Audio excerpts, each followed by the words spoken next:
Welcome to Fresh Fridays. I'm Pastor Tony, and today we'll be looking at a fresh idea that you can use in your kids' ministry. So let me ask you, do you remember the first time that you volunteered in a classroom? Maybe you were so excited to get in there, you prepped ahead of time, you were anxious to get in the room. Maybe you got drafted as you walked by in the hall. Or maybe you were asked ahead of time and you went in with a high level of anxiety because you had no idea what was going to happen in there.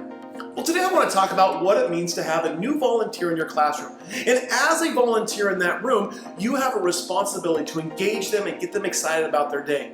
Too often, I see brand new volunteers just standing in the back, not knowing what they're supposed to do. Maybe they get allocated to bathroom duty, and they don't even know what that means.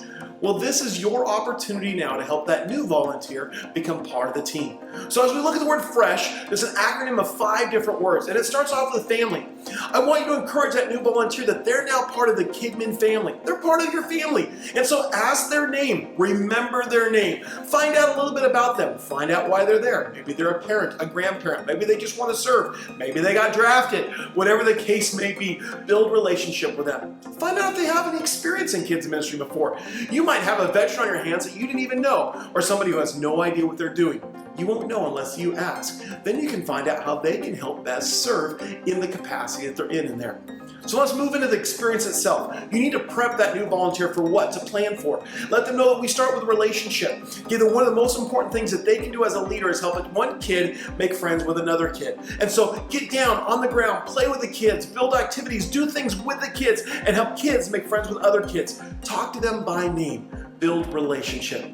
Next, we talk about the experience. And I want that new volunteer to know that we want them to be involved also. During the singing part, we want them to do actions, to jump up and down, to be involved, to listen to the lesson. We don't want them on their phones. Put the phones away. Hey, we want them engaging. When it's activity time, they get to participate in that also. In the same manner, if there's kids that are being distracted or maybe talking, it's okay for that new volunteer to move them to a new location or to have them sit by them. Explain some of your basic discipline practices and how you can help a child be able to engage in the experience of that ministry. Then let's talk about safety. You know, chances are you're the main teacher up front. And so you're the one right now that's up front doing all the talking when suddenly a kid has to go to the bathroom, they're thirsty, or a parent comes to pick up the child early, and that brand new volunteer's in the back with no idea what to do going, Well, help them out ahead of time. Talk through what that's going to look like. Explain your bathroom policies and your water policies and what it looks like when a kid comes up and asks them a question. Talk them through the importance of never being alone with a child. And what do I do when a parent comes to pick up a child? Well, walk them through that process also. Every church is different, so you want to make sure that new volunteer knows what your church does.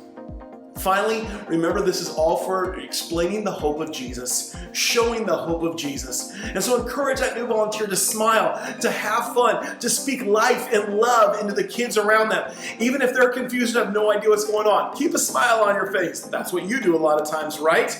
Then at the end of your time, make sure you speak hope into their life. Thank them for being there. Let them know how much you appreciate their help and that you look forward to working with them again. Okay, maybe take a minute and pray for them. Let them know that God loves them and God has a plan for their life.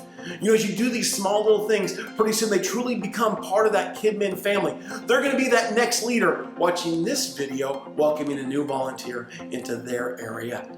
Hey, this is Pastor Tony reminding you to keep your kids' ministry fresh.